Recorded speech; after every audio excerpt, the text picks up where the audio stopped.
Good afternoon, everyone. Welcome to our second webinar session from Diploma in Veterinary Technology. I'm Valerie, class chair of the Diploma and also the host for today. We are so delighted to have our industry partners, Dr. Teo Boon Han, our two alumni, Andy and Nikki, and our current student, Nathan, joining us today. Without further ado, I would like to first introduce our speaker, Dr. Teo, to share his insights on the veterinary industry. A brief introduction of Dr. Teo. Dr. Teo was a recipient of the Ministry of National Development Age Scholarship to pursue the Bachelor of Veterinary Medicine at the Royal Veterinary College in UK. It is now working at the National Parks Board with a double appointment in industry and professional development and wildlife. As a wildlife veterinarian in NParks, Dr. Teo is involved in wildlife policies, management, treatment, nutrition, and research. He has a long list of many other notable appointments and positions, which include the Honorary Secretary of the Singapore Veterinary Association, co-chair of the Veterinary Technician Working Group. Besides being our student internship training partner, Dr. Teo is also our adjunct lecturer and our industry mentor. Without further ado, let's welcome Dr. Teo, please.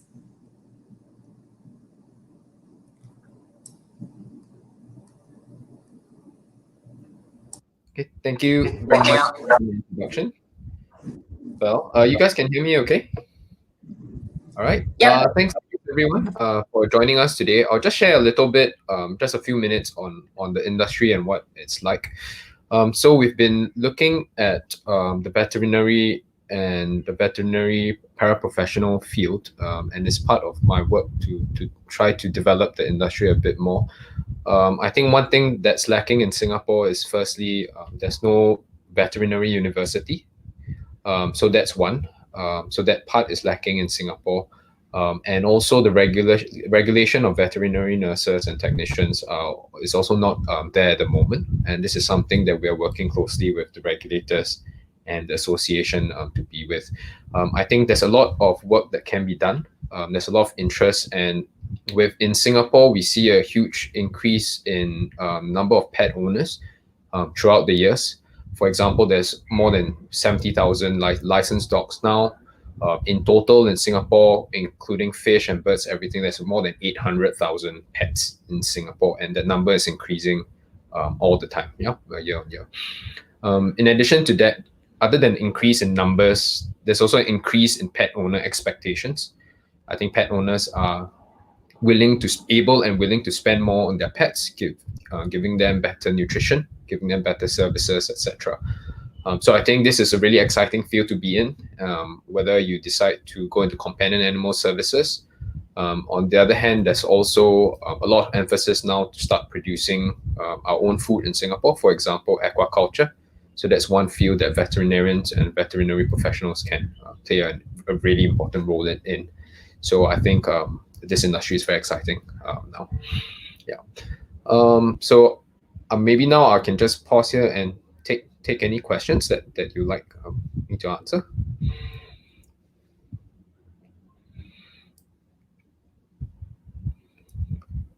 Is that okay, Val?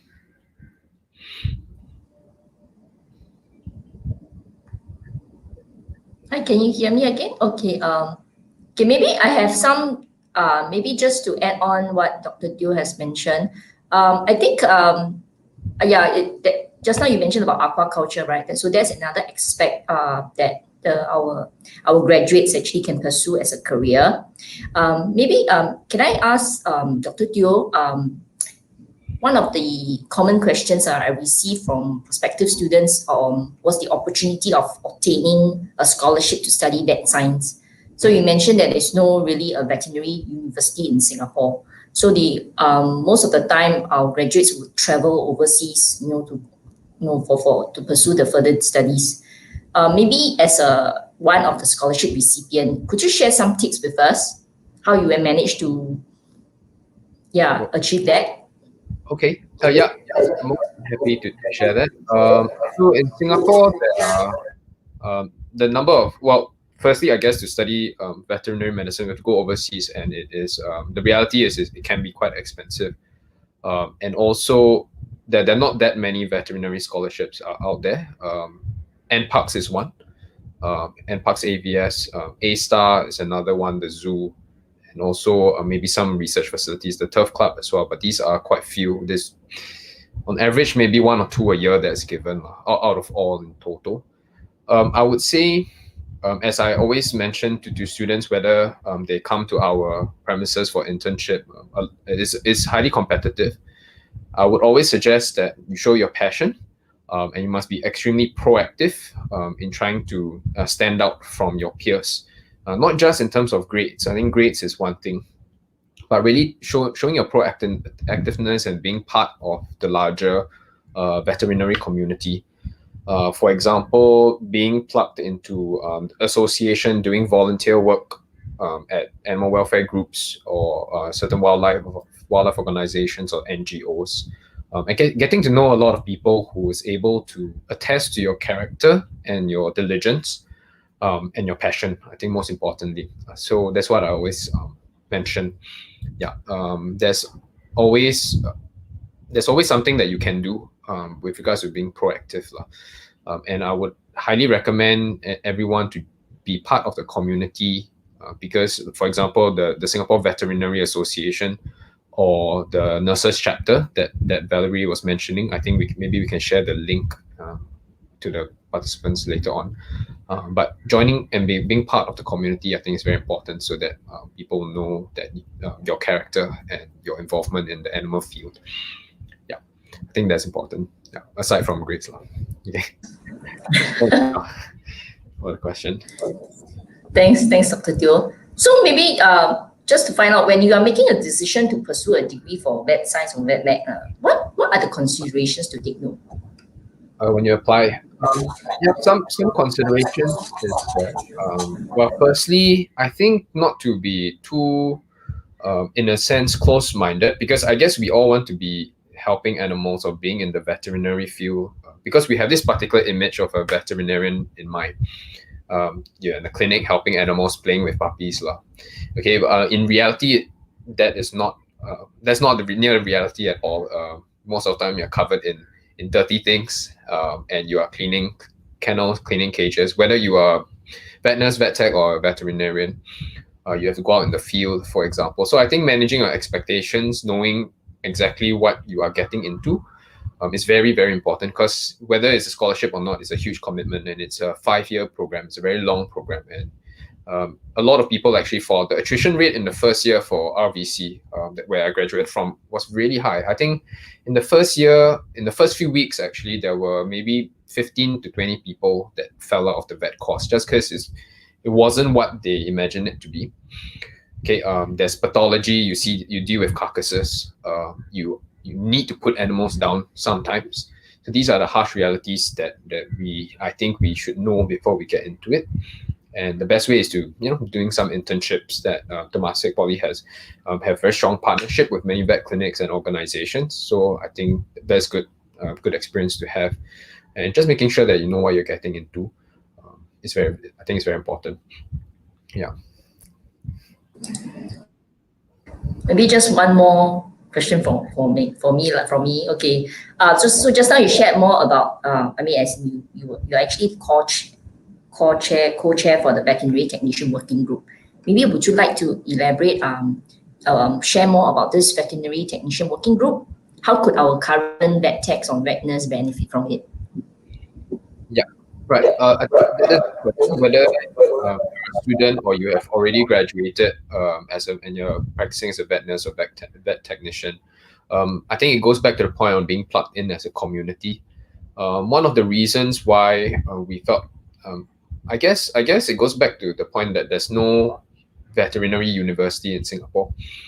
So in other countries where there are, like the UK or Australia, the veterinary community is very tight. They are more established, firstly, and also there's a lot of universities with a lot of support, and the cohesion is there. Whereas in Singapore, everyone is from all over the place, in US, UK, Australia. And as a student, they were never involved in the Singapore Veterinary Association's work. So So that's for the vets, and it's even more less desirable for the vet technicians and vet nurses, because as of now, there's no real the SVA was never really pushing for the nurses, or including nurses, too much, and there's not much support for the veterinary technicians and nurses in Singapore. So it's very fragmented, and there's no sharing, there's no peer-to-peer learning, there's no support system, there's no CPE, continuing professional education. There's none of this, which was why about a year ago we set this up. So myself, along with our president Timothy and Dr. Eleanor Ho, we came together and decided we wanted to change things, and we got together a group of 10 nurses and technicians who are varying different ages, different backgrounds, and we invited Ms. Valerie Koh and Dr. Loh Thiessen to be part of our team as well. And we formed this chapter under the Singapore Veterinary Association called the Singapore Veterinary Nurses and Technicians Chapter. And this chapter is basically where all vet techs and nurses, and even vet tech nurses and students, can come together and join as a membership, so that there's some peer-to-peer support and learning. And eventually, if there's enough demand, and if what we envision is in a few years' time, it might even be a standalone association on itself, just like the human nursing profession, just like the dentists in Singapore, for example, the human dentists and the human nurses. And then from there, we can raise the standards of veterinary care and improve the working conditions, improve the retention rate of the veterinary technicians and nurses. So that's what we set out to do. And I'd like to thank Valerie and Thiessen for their strong support in this. Thank you. Yeah, we are just playing our part. Yeah, thanks, Dr. Teo, for the insightful sharing. I'm sure there will be quite a number of viewers who are interested to join the veterinary industry, either as a veterinarian or a veterinary technician. And I hope that Dr. Teo's sharing has provided you a good overview.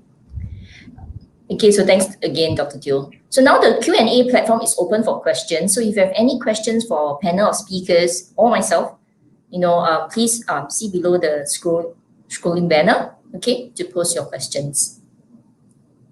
All right, we have now two alumni with us, Andy and Nikki, today to share about their life after graduation. But before we start, let's watch a video featuring Andy and his current passion. Hi, I'm Andy. I'm an animal physiotherapist from Optimus Animal Rehabilitation. My job is to ensure that the animal's body is at the optimum functional state using non-invasive methods. So this one is really activating his core and all his standing muscles, positioning muscles on the forelimbs. Usually when an animal needs physiotherapy, it's when they have muscle or bone, neurological related conditions that is actually affecting their quality of life or have the potential to affect their quality of life in the future. Lincoln, come. Let's go, boy. It's like, no, it's too hard for me. A lot of people think that only dogs that really cannot walk properly or like paralyzed, then they need physiotherapy. The reality is, especially now in dogs, there's a lot of genetic, congenital deformities, but the real problem comes when they are old. By the time, the rehabilitation will be more tedious. Now to come over. Come on, Lincoln. Come here, boy. Yeah, and then with a little push, we'll do it. Some of the challenges is that we face a lot of skepticism.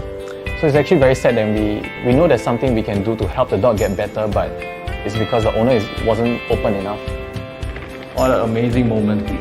A lot of people think that physiotherapy is just massage. Massage is only one of the tools. There's also exercises, there's also electrotherapy. You can see the muscle tremble a bit. Phoebe doesn't like it. Okay. Come, Phoebe. Why I chose this job is because of the love of animals. Like when you look at an animal, you wish that you can do something about it. You wish that you have the knowledge. There's only so much we can do through drugs and surgery. And then there are so many other ways that we can help the animals. So I started looking into what are some of the non-invasive ways to help. So I realized there's one thing lacking is actually physiotherapy. To be an animal physiotherapist, definitely you have to get yourself certified and make sure to get some experience outside before practicing on your own. Because if you don't do it right, you can actually cause harm to your animals. Animals, they don't really own anything, so the only thing that they truly own is their body. So taking care of their body is extremely important.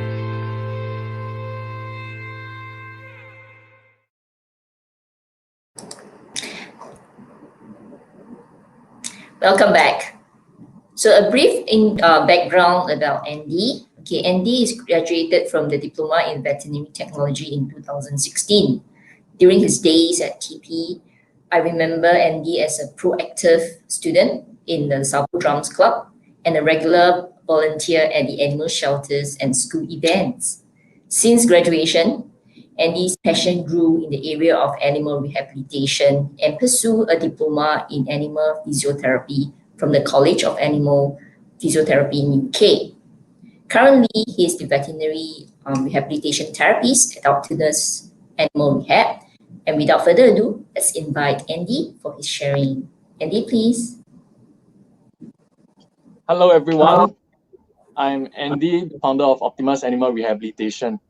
So I'm going to start by talking about the journey after graduation from VetTech Diploma in 2016 and how the diploma actually helped me in my ventures. So when I was studying VetTech in Temasek Poly, I was also doing part-time as a hydrotherapist in Canine Wellness. It's one of the local hydrotherapy centers in Singapore.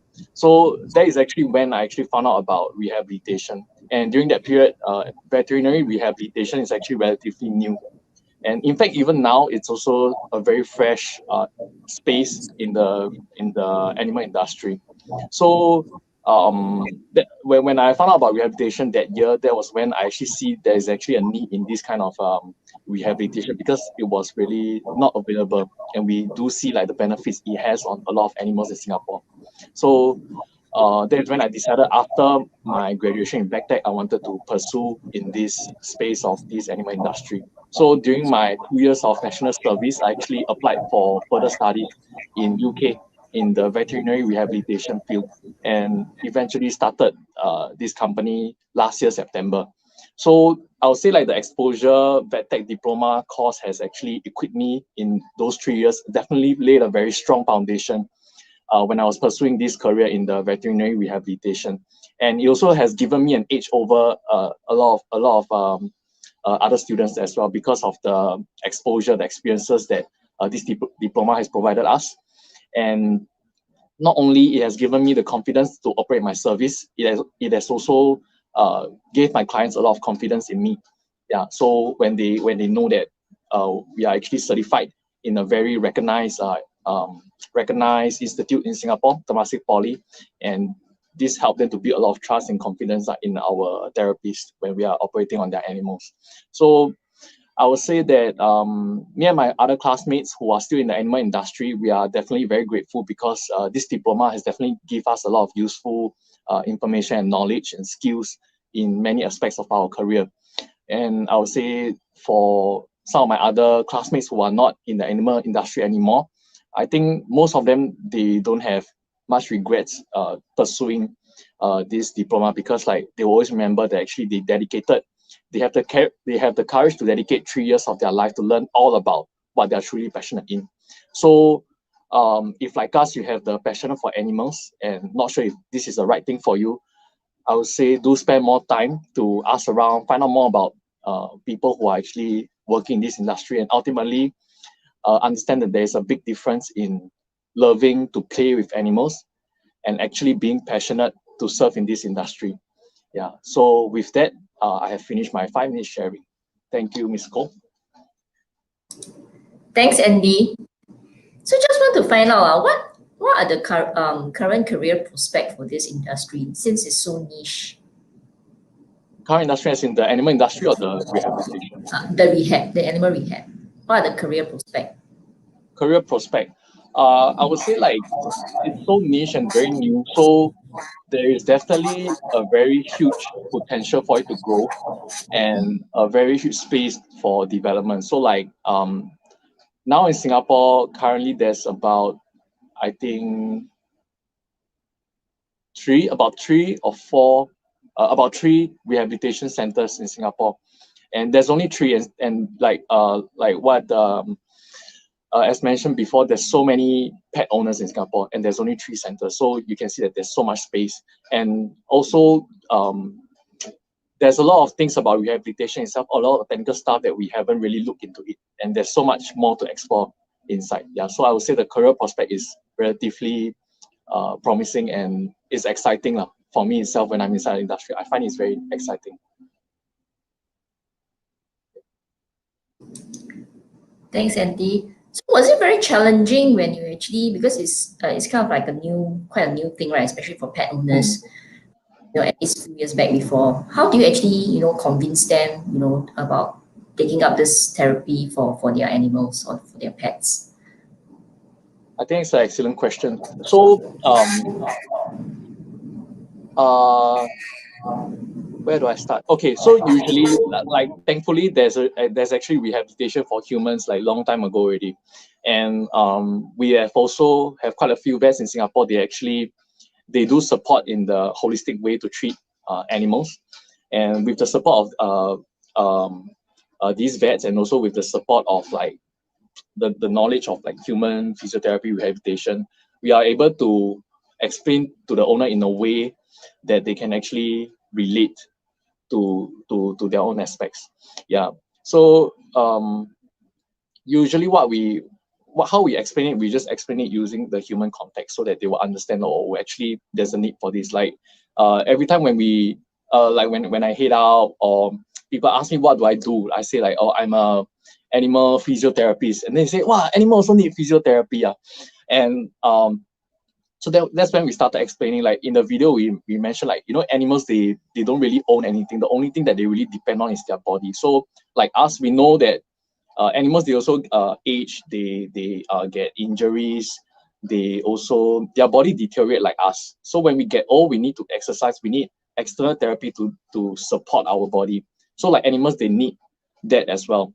And so for owners who actually have senior animals, they can see with their own eyes, they can see that their animals' movement are a lot slower, a lot weaker, and they have definitely not the same when they were a lot younger.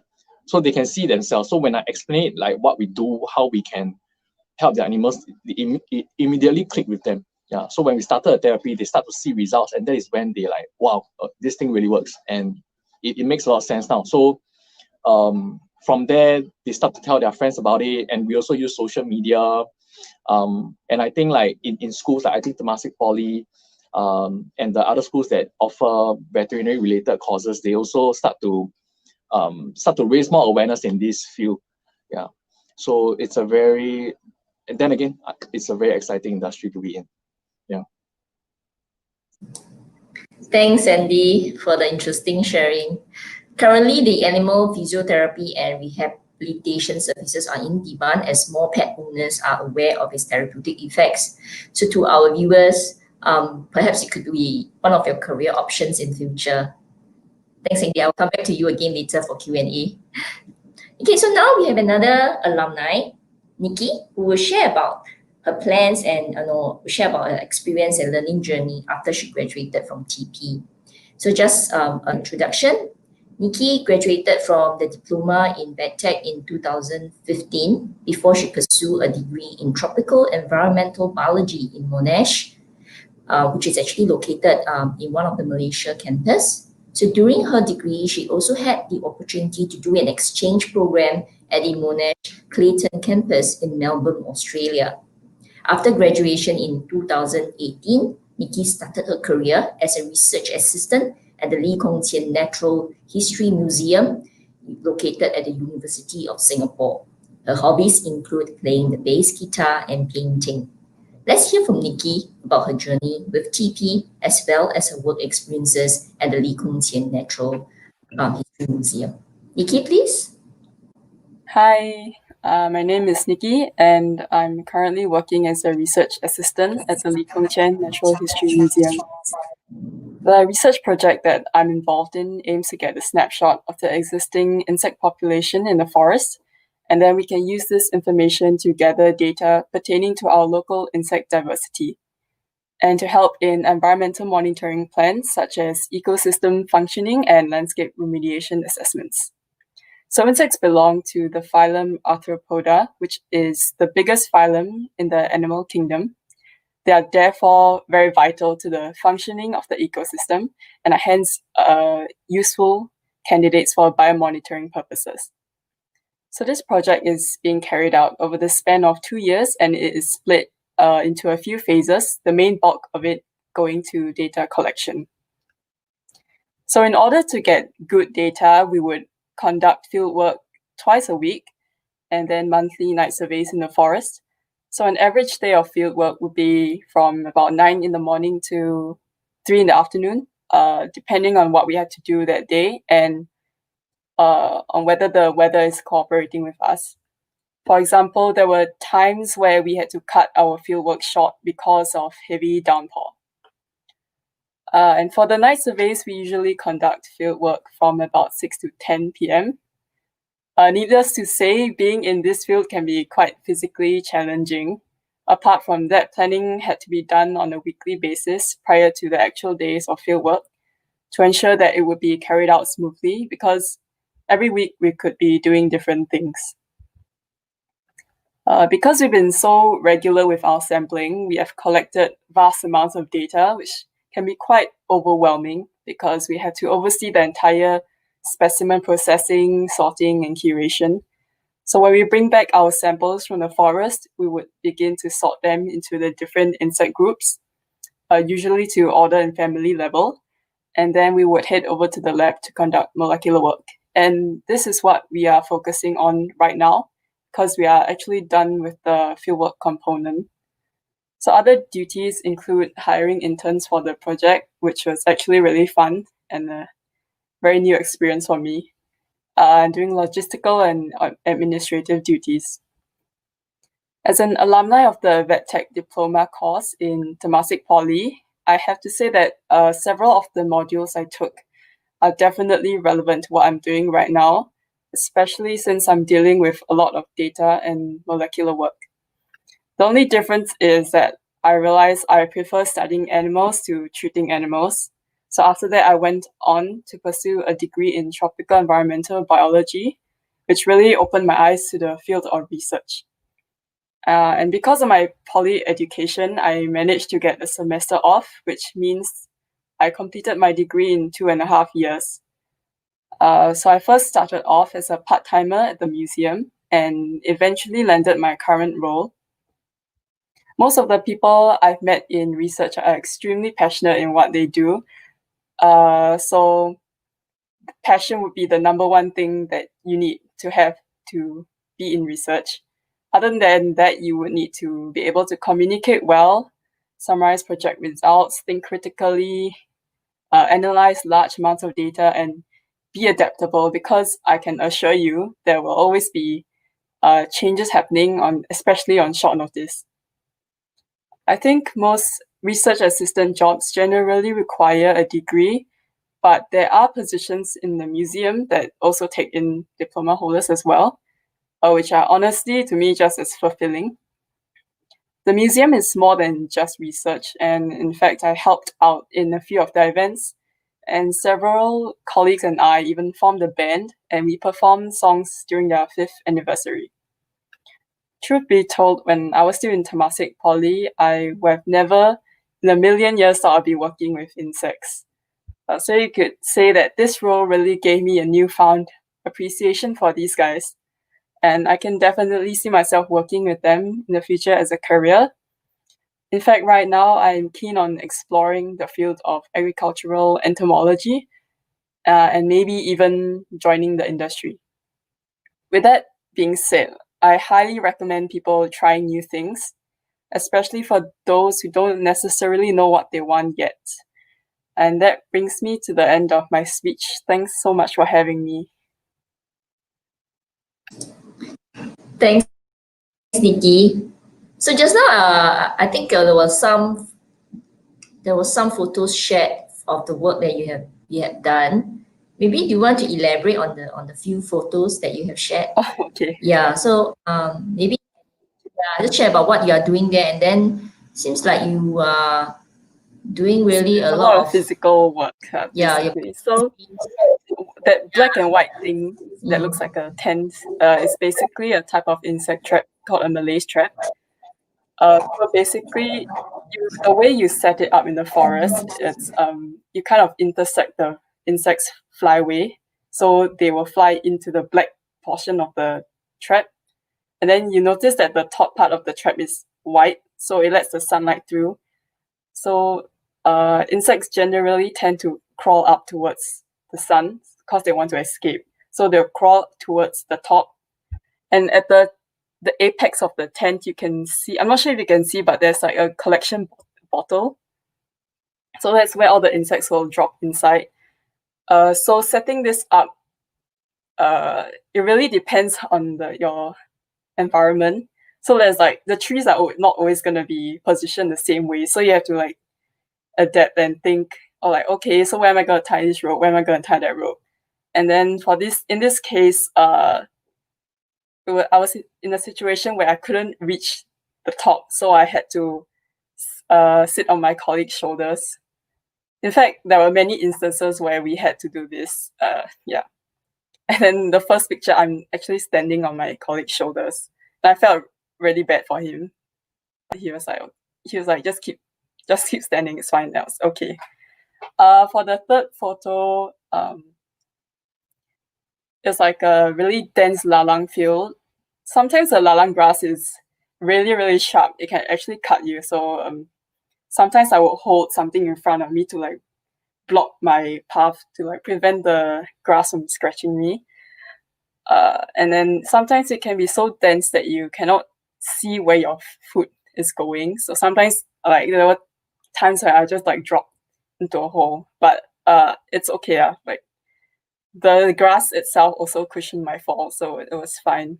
Yeah. Thanks, Nikki. What about this one? This one's at night, so you are required to work at night. Yeah. So at night we typically rely on light. So we have several light traps that we set up in like the forest. So this is just the typical like white bed sheet that we set up. And then we use a very powerful lamp called a mercury vapor lamp. So we actually have to lug an entire generator into the forest, which is very heavy. But the catch that we get makes it all very worthwhile because the insects are very, very attracted to the light. Sometimes we get like female night wasps that come to the light, and then all the males will just swarm around her. So like, yeah, it's quite a sight to have so many wasps right at your face. But if you don't bother them, they won't bother you. So yeah, and then we'll just carry on doing this. Sometimes we'll like walk away from the light and have like torchlight and the headlamp. And we would do like active collection as well. So yeah, those are really fun. But yeah, during the daytime you get very different insects compared to nighttime. Yeah. So this slide shows the photos of your collections. Is that all your collections? So that the one in the middle is not my collection, but it's one of the collections that can be found in the museum. So that's just how a typical board would look like with all the pinned insects. So pinned insects are actually very important because they kind of represent the species. So that next time if scientists are interested in this particular insect, they can just come to the museum and take a look at what we have. It's basically like a library. Yeah, that's what the museum is. In the first photo, I'm carrying a engorged tick. So she just had a very big meal. So she can't really move around much. So I just like picked her up in my hand. And the third photo, that's how a typical sorting sheet would look like. So previously I was saying that once we come back from the forest, we will bring back our samples and then we will start sorting them according to like family or order level. So like, let's say butterflies will go to one side, ants will go to one side, beetles will go to one side, and then they'll all be separated into their own tubes. And then from there, we will bring them for DNA sequencing. Yeah. Thanks, Nikki. Yes. I really hope I have time to listen to all your wonderful experience. Sure. Maybe we should catch up. Yes. Catch up soon again. Yeah. Okay. Yeah. So thanks, Nikki, again. It's really great to hear that our graduates are doing so well in their career.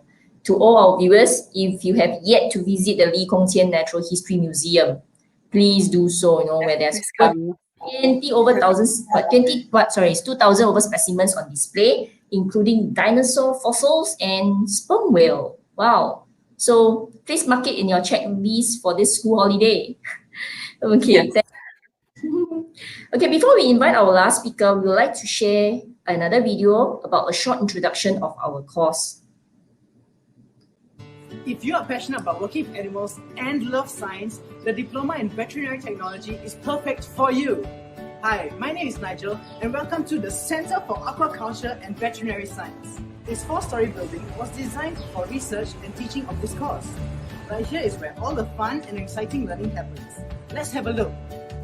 This unique course has a diverse range of subjects that equip you with all the skills and knowledge needed to pursue a career in veterinary or life sciences. Our lecturers are highly experienced and very passionate to share their knowledge and journey with you. Additionally, they will mentor and guide you through all lessons. They also make sure you're taught with up-to-date learning materials. You also get a chance to apply the theory you learned during practicals. In year 1, you build a foundation on veterinary and life sciences to enhance your learning. You will also have the opportunity to bring your own pets for practicals. But fret not, you do not have to own a pet to join the course. What's so special about TP is that we have our very own fully functioning and licensed clinic called TP Animal Clinic and Wellness. When it comes to year 2, you will delve into a veterinary clinical site and gain valuable work experience of what it's like to be a veterinary technician. Don't worry though, experienced veterinarians and technicians will be there to guide you along the way. For year 3, you get to choose between the veterinary or aquaculture elective clusters. For aquaculture, you experience a lot of project-based learning, which allows you to lead your own experiments in our aquaculture facility. But here in TP, not everything is just about studying. We have the Veterinary and Wildlife Conservation Interest Group just for our vet students. They organize events that not only spice up your journey, but gives you the opportunity to forge new friendships. The Diploma in Veterinary Technology is committed to giving you a well-rounded learning experience and nurturing environment to help facilitate your studies. But don't just take my word for it, experience it yourself. Join us at the VetTech family only here in TP. See you! Welcome back. As you have seen in the video, the Diploma in VetTech offers you a broad-based curriculum that encompasses veterinary care, clinical practices, aquaculture, and research. At the end of the course, students will be confident to handle and work with companion animals, laboratory animals, as well as aquatic species. In year 1, students will build their foundation in basic sciences such as animal anatomy and cell biology and microbiology, and earn on the go with interesting field studies and community service projects designed to enhance their learning. In year 2, the students will strengthen their knowledge on key concepts and build skills in the diploma specialized content such as animal health and diseases, veterinary surgery, and anesthesia. This includes clinical training at our own TP Animal Clinic and Wellness, where students will perform pet care and husbandry and learn about the basic skills needed as a veterinary technician, including reception, lab diagnostics, and surgical nursing and recovery care. They can dabble in a variety of subjects in aquatic and veterinary studies to discover their passion. When they are in year 3, students will choose to specialize either in the aquaculture or the vet research elective cluster. This is where they could apply knowledge about aquatic and terrestrial species of their care and diseases in research and facility management.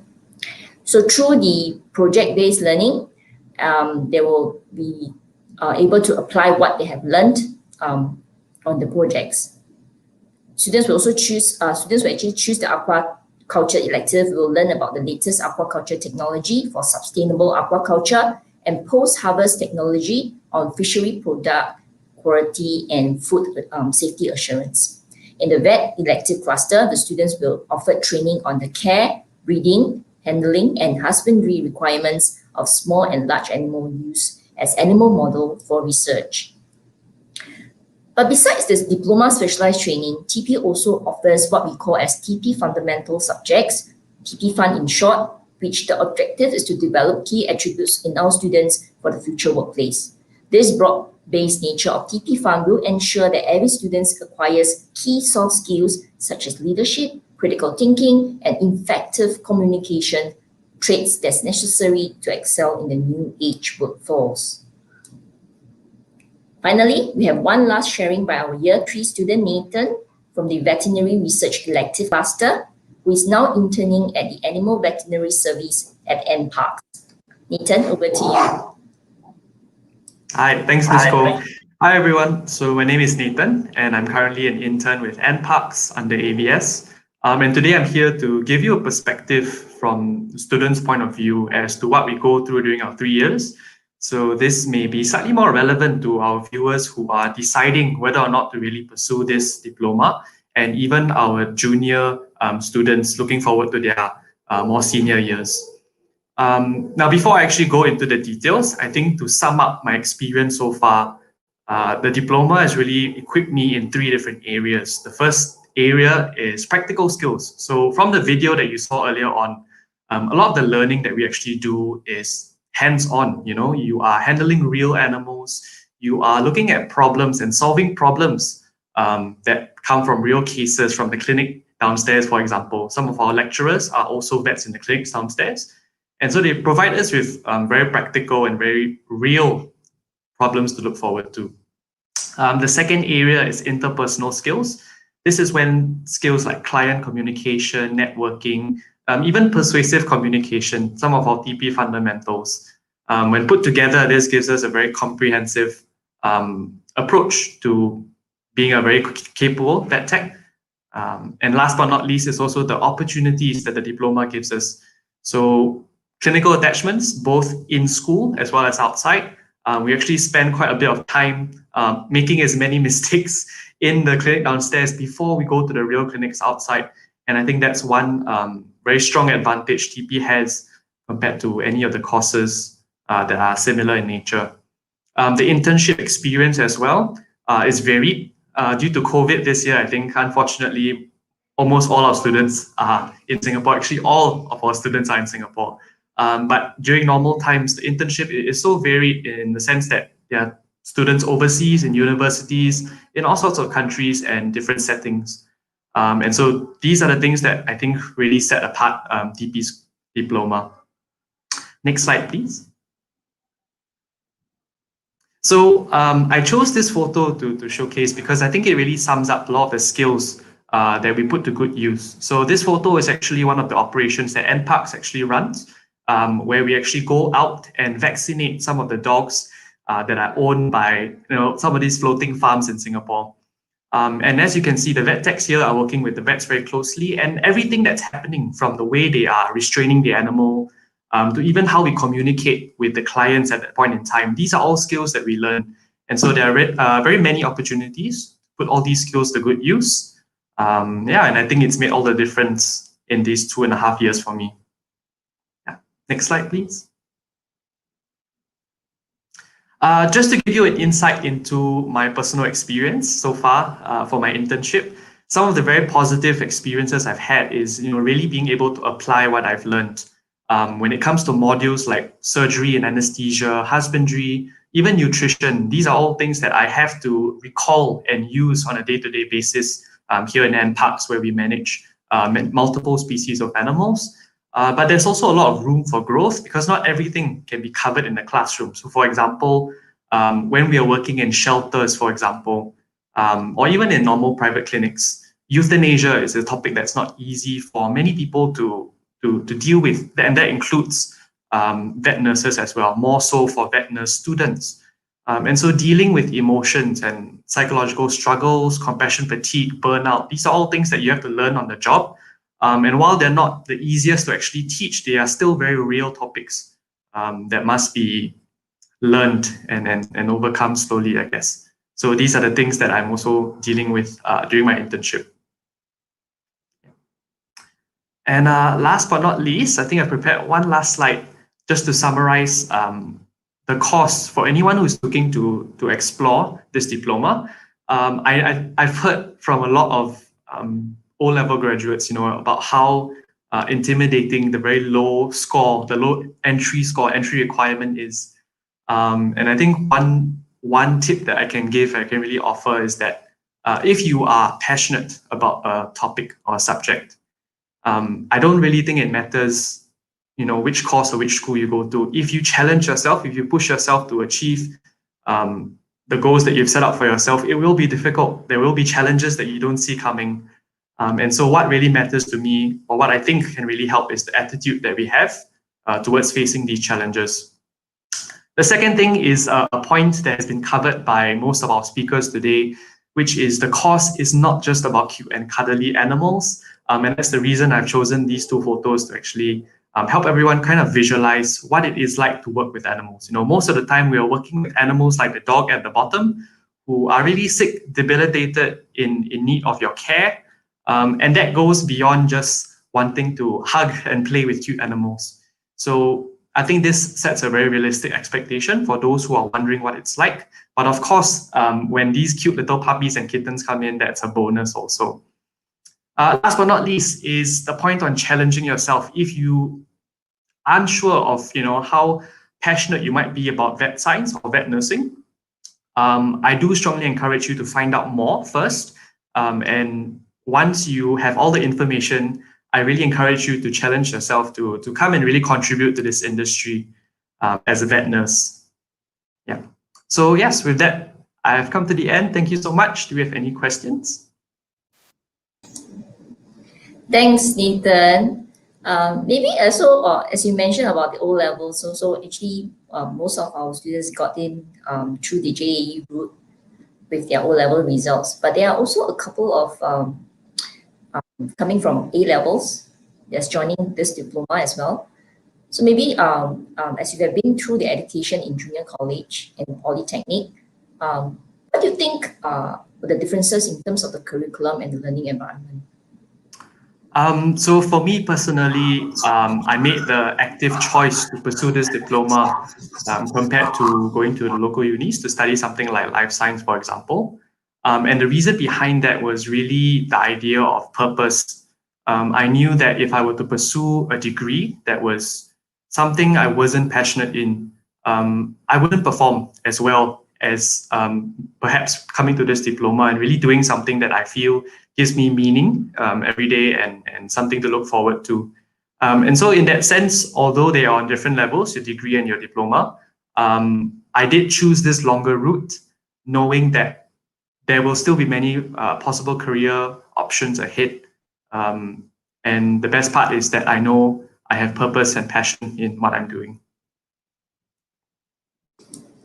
Thanks, Nathan. Thanks, Nathan, for sharing your learning experience at ASC.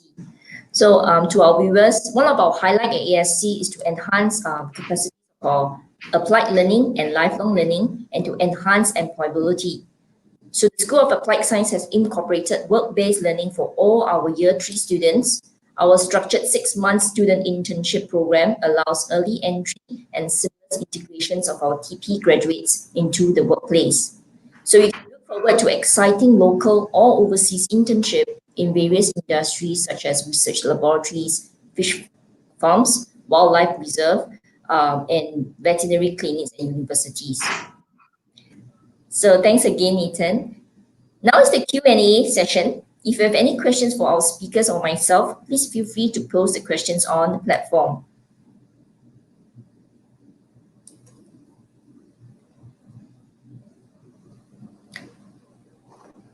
So we have one questions coming. I just can't see the questions very well. Okay, if I do not wish to pursue further studies overseas, what are the university courses that I can study here in Singapore?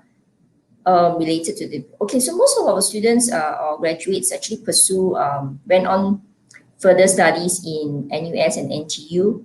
The courses could mainly as life sciences, related to life sciences.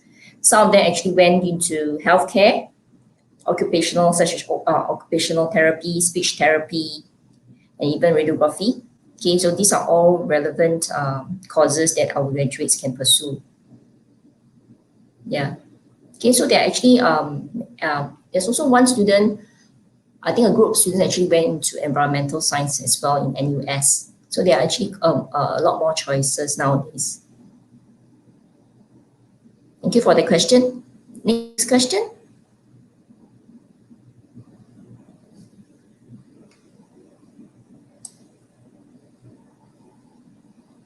Yeah, oh, okay, wow, I didn't know that this could get into research, very cool. Could you expand how actually this course helped you to get into the research field? May I invite Nikki to answer this question? Okay. Sure. So basically, generally in the research field, you need I feel like you need a degree. But the poly course really prepared me for the university life, especially with all the practical and hands-on learning. Especially molecular work and data analysis. That one really helps me for my current role. Also for my final year project, student internship program in Temasek Poly, I did a project in Taiwan. So I was dealing with like porcine virus in Taiwan, and it also gave me a taste of what research was like. And then in university, I also did like something like a final year project as well on endolyconic fungi on their removal of copper in polluted waters. So this also further like piqued my interest in research. So yeah, I would say you firstly need to be interested in research. Like if you're not interested, then maybe you should consider in the industry. Yeah. Thanks, Nikki. Okay. Okay, now let's move on to the next question. Okay, so this question, I think I will take the question. So what should I include in my EAE portfolio if I am interested in this course? Yeah, so EAE, as everyone knows, is a attitude-based admission exercise that allows Polytechnic to have greater flexibility to select and admit students based on their interests apart from academic grades. So in your portfolio, it would be good to show evidence of interest and ability, such as the hobby related to animal care. Like for example, if you have pets at home, show this evidence. Either you can put it, show it in with photographs, with all the pictures, and letters of support. Okay, that you can that you have shown that you have some experience in. For example, support or reference from the clinic or from the shelters. But I think because of the COVID situation, the volunteering work has been quite limited for the public to enroll. So so if this is an issue, then perhaps you can get some. So one of the I received quite a number of references from the pet owners. So some of the applicants actually volunteered to take care of their neighbors' pets. So the pet owners actually wrote a reference in a recommended letter for the applicants. Yeah. So this could be one of the evidence as well. And then you could also share about your skills acquired through certification, any additional skills such as pet grooming. Okay, any other short courses, online courses that you have done, right? And even some self-initiated animal care related activities. So let me give you a good example is the fundraising.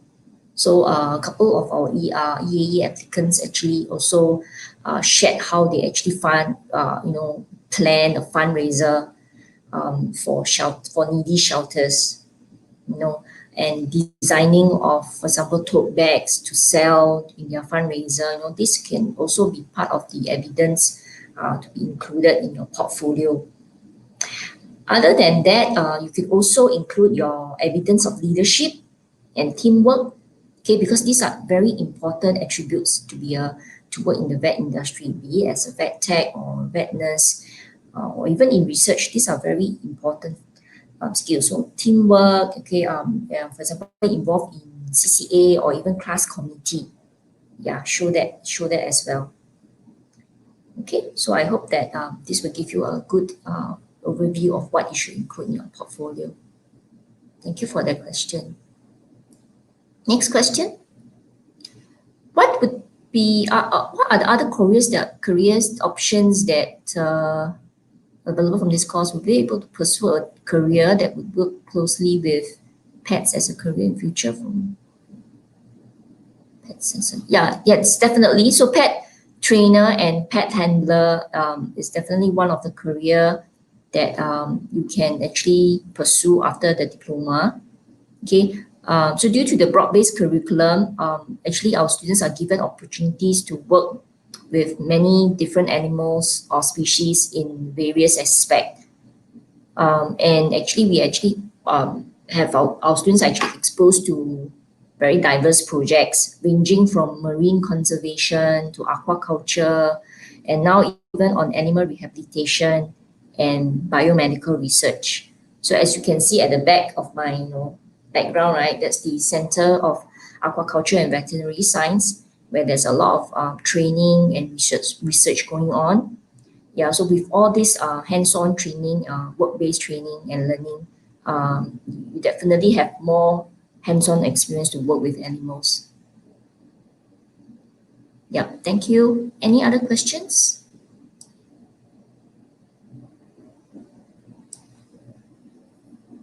What are the careers you can do if you graduate with your diploma in vet tech? Yep, so this is something that similar to what I've answered earlier.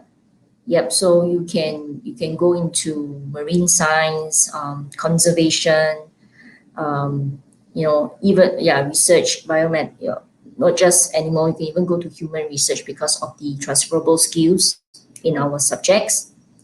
Okay, yeah. So I think we only have time for our last question. So, okay, so once again, thank you so much to all our incredible, inspiring speakers for all your wonderful sharing of the career insights, learning, work experience, sharing with us your work experiences with us today.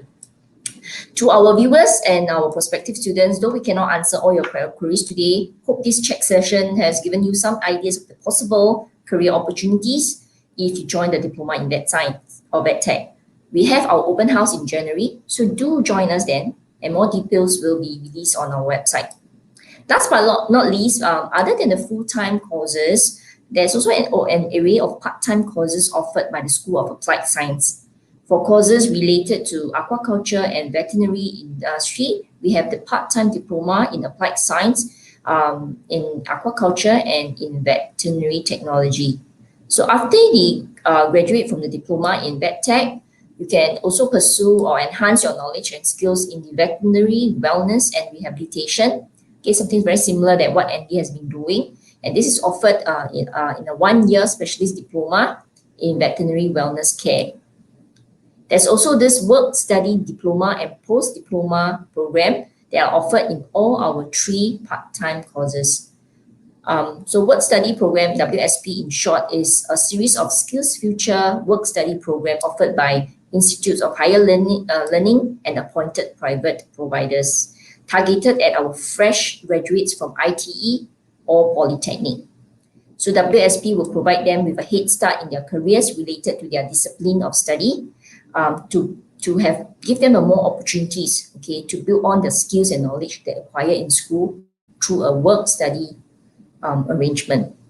So for more information about our continuing education and training, please visit us as tp.edu.sg/CET. We hope to improve our future sessions. Please do help us by giving us your via a scan or this QR code for the form. Thank you so much for spending your hour with us. Hope to see you at TP soon. Bye-bye.